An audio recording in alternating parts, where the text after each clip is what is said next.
pessoal, bem-vindos à nossa segunda aula da nossa Masterclass para aprender a identificar e eliminar os seus principais sabotadores. Durante essas 4 aulas, vocês terão acesso a um conteúdo extraordinário que vai te ajudar a alcançar o seu verdadeiro potencial. Na primeira aula, nós já aprendemos sobre o que é inteligência positiva e falamos sobre todo o processo de autossabotagem. Falamos sobre os primeiros personagens da inteligência positiva, os sabotadores, o sábio e o QP. Na segunda e na terceira aula, nós vamos falar sobre todos os 10 sabotadores detalhadamente, para que você possa conhecer e reconhecer de que forma eles atuam na sua vida. Então, vamos lá! Vocês fizeram, então, o teste, né? E no teste de sabotadores aparece um gráfico como esse daí. Esse gráfico, ele te diz quanto, de 1 a 10, quanto você tem de cada sabotador. E todos nós temos todos, tá? Não vai ter um gráfico zerado, porque a gente precisa minimamente de sabotagem para a gente sobreviver. Lembra lá, os sabotadores é o nosso cérebro sobrevivente. Então, a gente precisa sobreviver. Se eu não tivesse, por exemplo, um mínimo de hipervigilância, né? O hipervigilante é aquele que está sempre vigilante, achando que tudo vai dar errado. A gente vai ver, tá? Mas se eu não tivesse o mínimo disso, o mínimo medo das coisas, eu iria atravessar a rua sem olhar, por exemplo. Eu ia colocar a mão no fogo sem medo de me queimar, tá? Então, eu preciso desse mínimo medo. Algum medo me faz bem para que eu possa sobreviver. Algum nível de realização me faz bem. Algum nível de prestatividade me faz bem, tá? E é aí que vem aquela linha tênue, tá? Você fala assim, Michele, mas ser realizador é bom, porque realizar é bom, né? Tudo que eu faço, todo resultado que eu tenho, né? É por eu ser uma pessoa super realizadora. Michele, mas ser vigilante é bom, né? Eu tomo cuidado com tudo, eu cuido de tudo, eu presto atenção em tudo, eu vejo tudo antes de tomar uma decisão, é bom, né? Isso aí é racional, isso é bom, né? É bom ser hiperracional, é bom ser uma pessoa lógica, né? Não ser emotiva, eu não tomo decisões com base na impulsividade, é bom, né? Michele, mas o prestativo, que é o cara bonzinho, né? Ele ajuda os outros, Michele. É bom ajudar os outros, é legal ajudar os outros, isso é bom.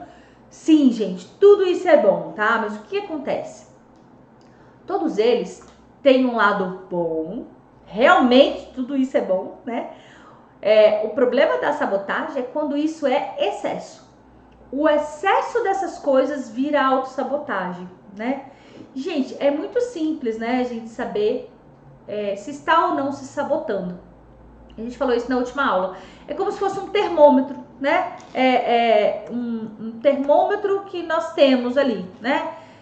Que ele nos diz, olha, nesse momento, né? Aqui, agora, você está se sabotando.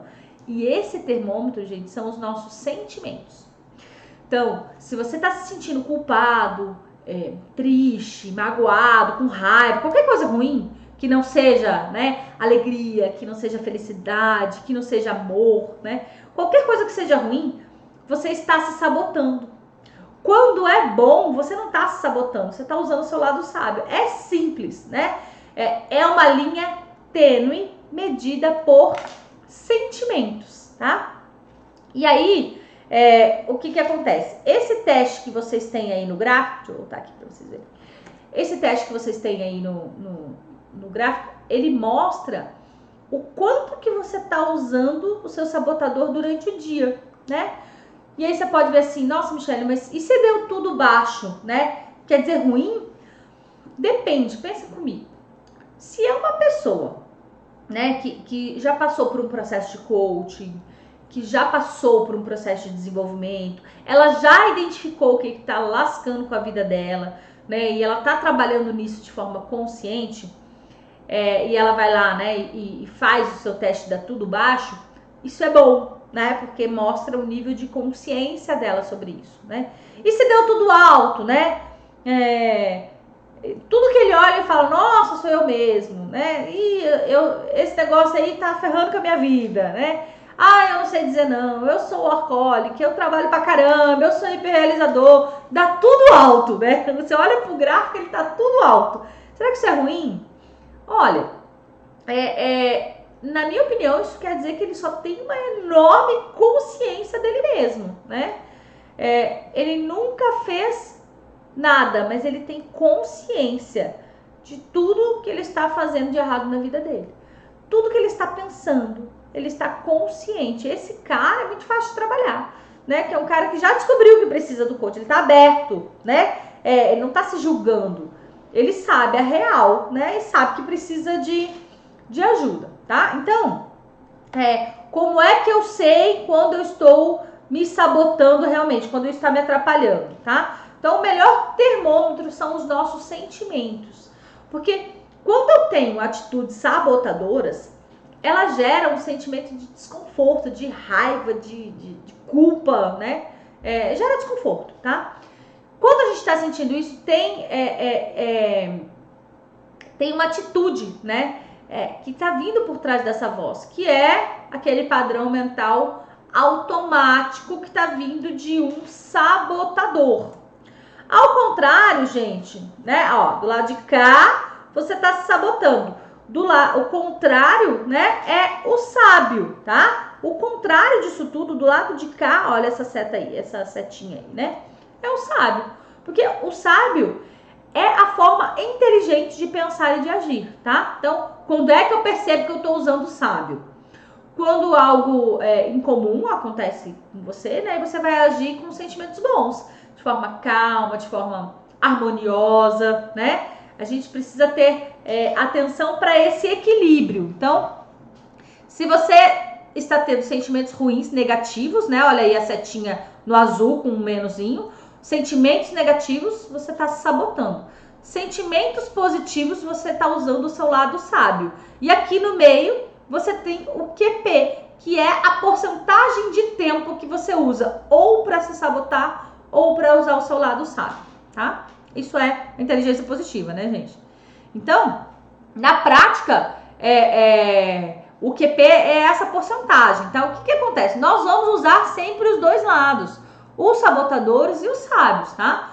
O que eu preciso me atentar, gente, é para que eu use, óbvio, né, mais o lado sábio do que o lado sabotador, tá? Então, o quociente de inteligência positiva, né, que é o QP, ele se expressa através de um percentual. Ele vai de 0 a 100. Ele tá naquele segundo teste que vocês fizeram lá, né? Então, por exemplo, se o seu QP deu 75, significa que a sua mente ela age a seu favor durante 75% do tempo. E que ela sabota você durante aproximadamente 25% do tempo, tá? A gente não conta aqui o período neutro, que você tá dormindo, por exemplo, tá? Sem um QP forte o bastante, tá? Toda tentativa da gente melhorar o nosso desempenho, ser mais feliz e tal, ela acaba em autossabotagem, tá? Quando a gente fala de alta performance, a gente considera um QP maior do que 75. Então, observa aí no seu teste. O primeiro teste que você fez foi dos sabotadores e o segundo teste foi do QP, tá? E ele te deu uma porcentagem, ok? Vamos lá então, pessoal. Vamos falar de cada um dos nossos sabotadores. E eu vou começar falando do nosso principal sabotador, aquele que afeta todos nós em algum nível, né? É o chefe da gangue aí dos sabotadores, o crítico. O crítico, gente, ele sempre se junta a pelo menos um dos nossos sabotadores cúmplices, os capangas, né? Para executar a sua sabotagem. E ele pode ser confundido muito com a voz da razão, né? E ele é considerado o principal sabotador porque ele tem um potencial destrutivo, tá? Então, o crítico, gente, ele leva você constantemente a encontrar defeitos em si mesmo, nos outros, nas condições, nas circunstâncias, né? Os pensamentos sabotadores que normalmente vêm são assim: o que há de errado comigo? Eu não consigo, eu não sou bom o suficiente, né? E o argumento-chave que ele utiliza para se manter no poder da sua mente, né? E seu emocional, é que sem ele, se você não fosse dessa forma, você seria preguiçoso, você não teria ambição, que você só realiza algo sob pressão, né? Se tiver medo, se tiver culpa, é o que ele te conta, né? É o pensamento que vem. Você não é bom o suficiente, eu não consigo. E como todo pensamento, gente, lembra do mapa lá da primeira aula? Todo pensamento gera um sentimento.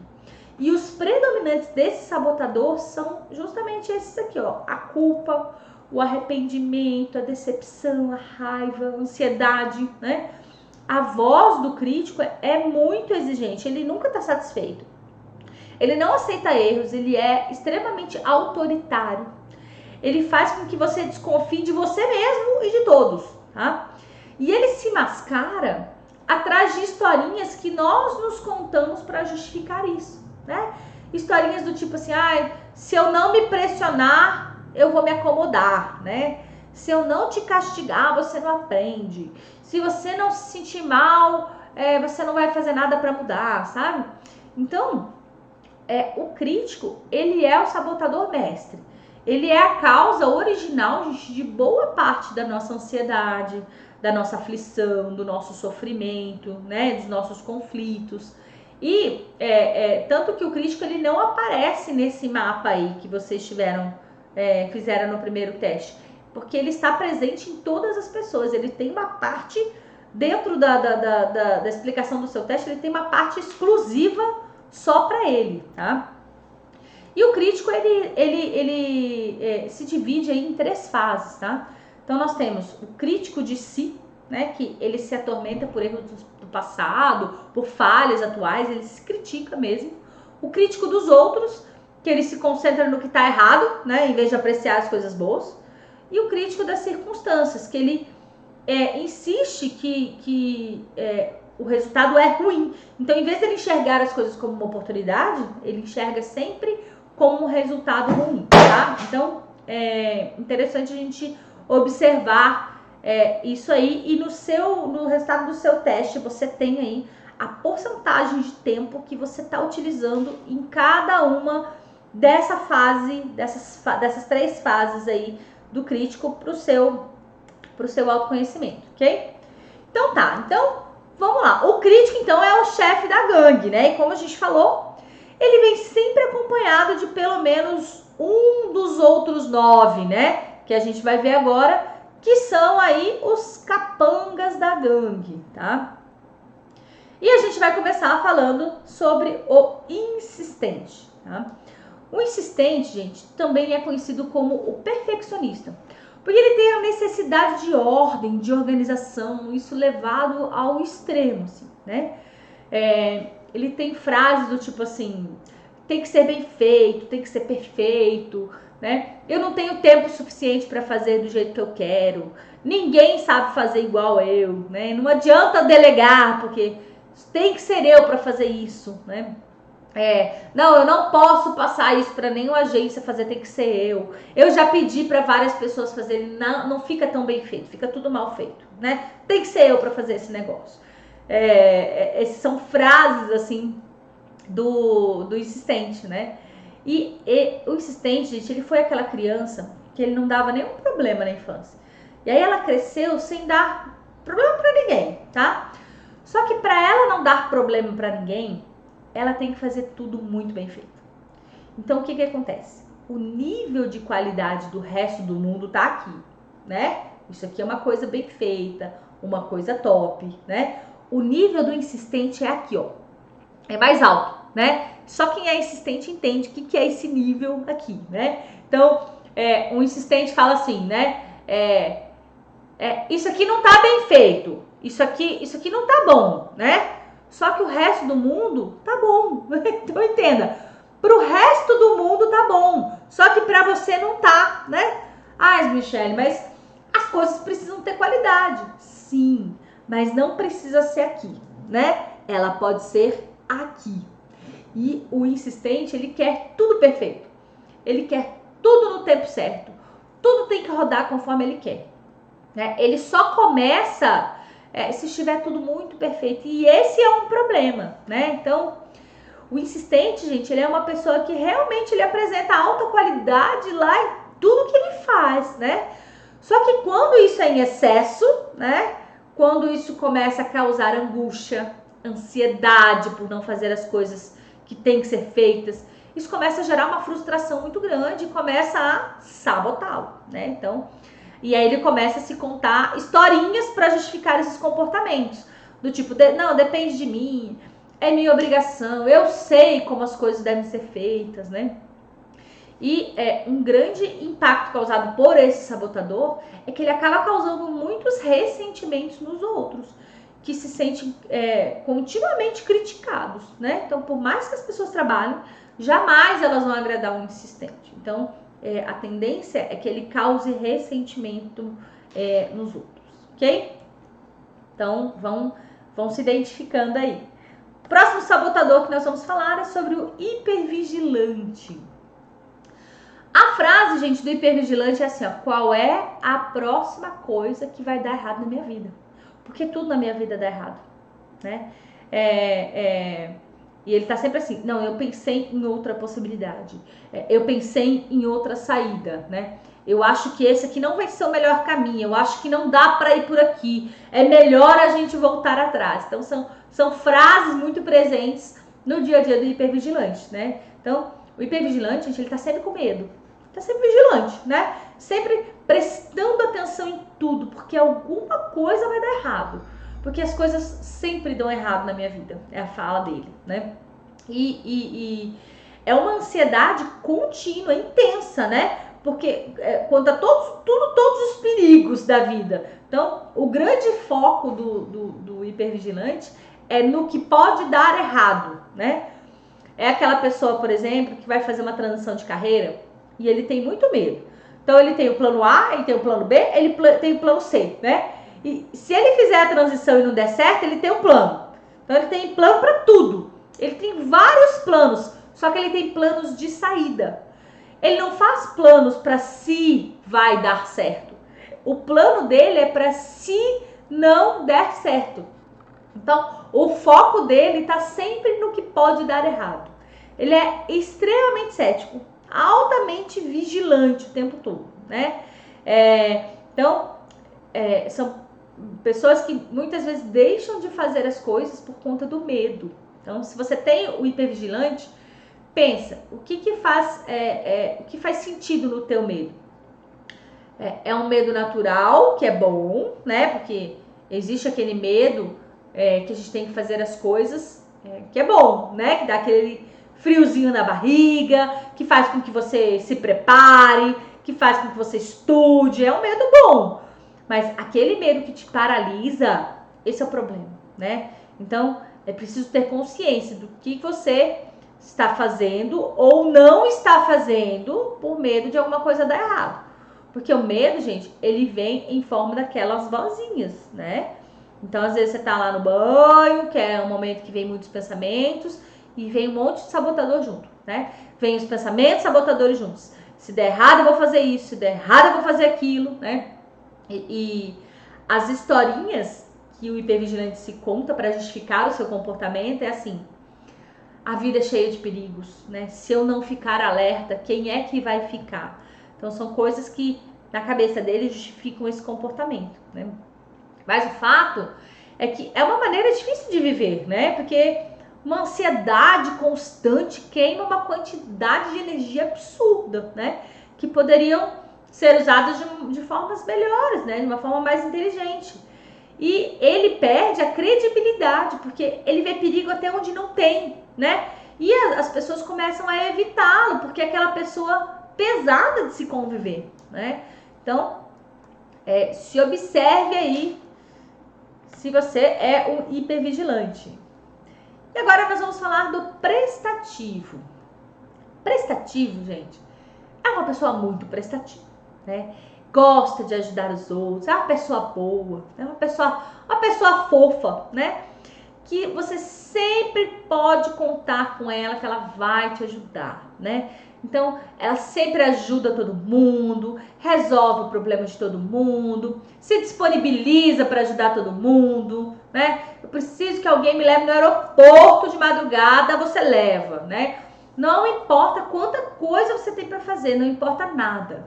Os outros estão sempre em primeiro lugar, né? Então, o prestativo é a pessoa extremamente boa para os outros, não sabe dizer não. Então, se alguém pede e é muito difícil para ela dizer não, né? Você que é prestativo, pensa aí, né? Quantos convites de café você já aceitou sem querer por não conseguir dizer não, né? E aí você para a sua vida para ir tomar esses cafés. Então, não importa quanta coisa o prestativo tem para fazer, ele sempre vai parar e vai tomar o café. Uma pessoa que tem extrema dificuldade de falar não, tem dificuldade de cobrar, né? De cobrar pelo seu serviço, porque ela acredita que está ajudando. Ai, como é que eu vou cobrar, né? Ele não consegue dar preço, porque ele não consegue ver valor naquilo que ele está fazendo, porque ele está ajudando. Como é que eu vou cobrar isso, né? Na infância, gente, o prestativo normalmente são aquelas crianças assim, ó, que a mãe leva pra festa da família, né? E fala assim: Joãozinho, você entra e beija todo mundo, tá? Tem que ser educado com todo mundo. Ai, mãe, mas eu não gosto de beijar. Vai beijar sim, né? Não me faz passar vergonha. E aí a criança entra lá, beija todo mundo, e o que ela tá aprendendo?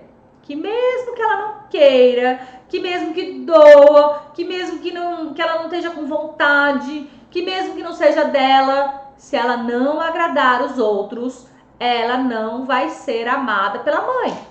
E ela vai decepcionar a mãe. E os outros provavelmente não vão gostar dela, porque os adultos não gostam de crianças que não beijam. Foi isso que ela aprendeu. Todos os dias da vida dela. E aí ela cresceu, entendendo que tem que agradar os outros. Porque se eu não fizer, se eu não agradar, mesmo que me doa, o que os outros vão pensar? Eu não vou ser amado. Então eu vou lá e faço para os outros me amarem, né? E isso é só um exemplo, sabe? Mas ele precisa muito ser amado pelos outros. A opinião dos outros importa demais para ele, né? Ele não pensa nele. Ele pensa nos outros primeiro. E ele tem dificuldade em pensar na vida dele. Ele tem dificuldade de pensar sobre ele mesmo. Então, são pessoas que têm uma forte necessidade de ser amado e tentam conseguir isso ajudando, agradando, elogiando outras pessoas, né? E a sensação que eles têm é que expressar as próprias necessidades parece egoísmo, né? Tem medo de falar as suas necessidades e as pessoas se afastarem dele. Então, elas justificam esse comportamento com as historinhas do tipo assim: eu não faço por mim, eu não espero nada em troca, né? O mundo seria muito melhor se todo mundo fizesse o mesmo, né? Só que com isso, ele coloca em risco as suas próprias necessidades, né? Michelle, então quer dizer que não é para eu ajudar ninguém nunca mais, né? Claro que não é isso, né? É só você cuidar aquela linha tênue da autossabotagem. Se eu não quero, eu não faço. E depois, se eu puder, se eu tiver tempo, se eu quiser, eu vou lá e ajudo, né? Tem que lembrar dos sentimentos que esse comportamento está me trazendo, ok? Bora lá então. Próximo sabotador. A vítima, né? A vítima, gente, é aquela pessoa que quer conquistar atenção, afeição através de sentimentos, principalmente de sentimentos dolorosos, assim, né? Ela tem tendência para ser mártir, né? Ela é a vítima da sociedade. O meu negócio é o mais difícil. Para mim é mais difícil porque eu sou sozinha. Para mim é mais difícil porque eu não tenho família aqui perto. Para mim é mais difícil porque eu nunca fui empreendedor. Sempre para mim é mais difícil, tá? Então, a vítima, ela tende a entender que para ela sempre tudo é mais difícil, tá? Ela tem um baixo senso de autorresponsabilidade, né? Porque ela sempre espera que os outros façam, ela sempre espera que os outros ajudem. Nunca foi culpa dela, né? O que deu errado. Sempre alguém é culpado. Nem que seja a economia, o mundo, a saúde pública, a corona, ela sempre joga para lá, né? Mas alguém tem culpa do negócio dela não tá funcionando, né? Ou das coisas não estarem funcionando. Então, ou é a empresa, ou é o chefe, ou é o colega que puxou o tapete, tá? Então, quem tem o vítima alto, ele tende a achar que não é ele o problema, né? E aí são aquelas conversas de comadre, assim, sabe? Ai, chega, né, e fala assim, eu tô com uma dor nas costas. Aí a outra chega e fala assim, nossa, eu também, eu tô com dor nas costas, mas também tô com dor no joelho.